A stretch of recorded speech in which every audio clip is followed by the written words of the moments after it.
Drugs mafia ललित पाटील सध्या नाशिक पोलिसांच्या ताब्यात आहे। त्याची चौकशी सुरू असून त्या चौकशीत एक मोठी माहिती हाती आली आहे।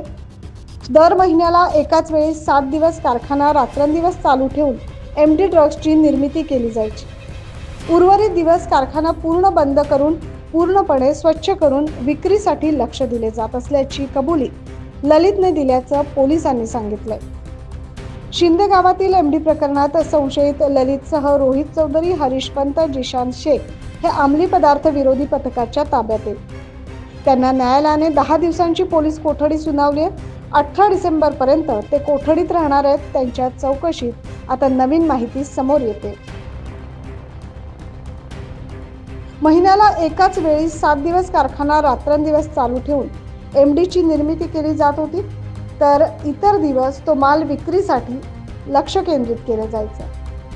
ललितच्या सांगण्यावरून भूषण पाटील, अभिषेक बलकवडे व जिशान हे कारखान्यात एमडी तयार करत। एमडीची मागणी आल्यानंतर महिन्यातून एकदाच निर्मिती करण्यात येत होती।